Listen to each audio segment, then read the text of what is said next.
Hi friends, ಎಲ್ಲರಿಗೂ ನಮಸ್ಕಾರ. ನಾನು ಶಿಲ್ಪಾ. ಇವತ್ತು ಬೆಂಡೆಕಾಯಿ ಪಲ್ಯ ಮಾಡೋದು ಹೇಗೆ ಅಂತ ನೋಡೋಣ.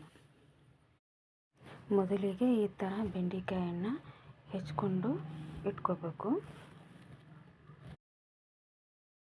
ಬೆಂಡೆಕಾಯನ್ನು ಹುರ್ಕೋಬೇಕು. ಈಗ ಸ್ವಲ್ಪ ಎಣ್ಣೆ ಹಾಕಿಬಿಟ್ಟು ಚಲೋ ತನಕ ಹುರ್ಕೋಬೇಕು ಬೆಂಡೆಕಾಯನ್ನು.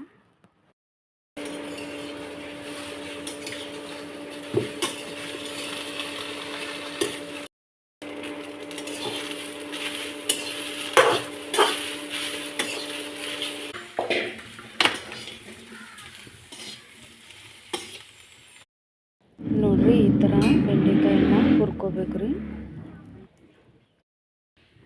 ಈಗ ಎಣ್ಣೆ ಹಾಕೋಬೇಕ್ರಿ. ಈಗ ಇದಕ್ಕೆ ಸಾಸಿವೆ ಹಾಕೋಬೇಕ್ರಿ. ಈಗ ಮತ್ತೆ ಇದಕ್ಕೆ ಜೀರಿಗೆ ಹಾಕೋಬೇಕ್ರಿ. ಕರಿಬೇವು ಹಾಕೋಬೇಕ್ರಿ. ಈಗ ಉಳ್ಳಾಗಡ್ಡಿ ಟೊಮೆಟೊ ಹಾಕೋಬೇಕ್ರಿ. ಈಗ ಇದಕ್ಕೆ ಹುರಿದಂಥ ಬೆಂಡೆಕಾಯನ್ನು ಹಾಕೋಬೇಕ್ರಿ. ಇದನ್ನೀಗ ಚಲೋ ತನಕ ಮಿಕ್ಸ್ ಮಾಡ್ಕೋಬೇಕ್ರಿ. ಅರಿಶಿನ ಹಾಕೋಬೇಕ್ರಿ. ಗರಂ ಮಸಾಲ ಹಾಕೋಬೇಕ್ರಿ. ಖಾರ ಹಾಕೋಬೇಕ್ರಿ. ಈಗ ರುಚಿಗೆ ತಕ್ಕಷ್ಟು ಉಪ್ಪು ಹಾಕೋಬೇಕ್ರಿ. ಈಗ ಎಲ್ಲನೂ ಚಲೋ ತನಕ ಮಿಕ್ಸ್ ಮಾಡ್ಕೋಬೇಕ್ರಿ. ಈಗ ಇದಕ್ಕೆ ಕೊತ್ತಂಬರಿ ಹಾಕೋಬೇಕ್ರಿ.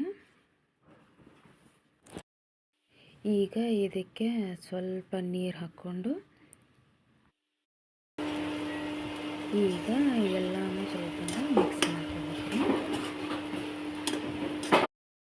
ನೋಡ್ರಿ, ಈಗ ಬೆಂಡೆಕಾಯಿ ಪಲ್ಯ ರೆಡಿ ಆಯ್ತು. ನೋಡ್ರಿ, ಈಗ ಬೆಂಡೆಕಾಯಿ ಪಲ್ಯ ರೆಡಿ ಆಯಿತು. ಇದೇ ರೀತಿ ನೀವು ಬೆಂಡೆಕಾಯಿ ಪಲ್ಯನ ಸಿಂಪಲ್ಲಾಗಿ ಮನೆಯಲ್ಲಿ ಮಾಡ್ಕೊಳ್ಳಿ.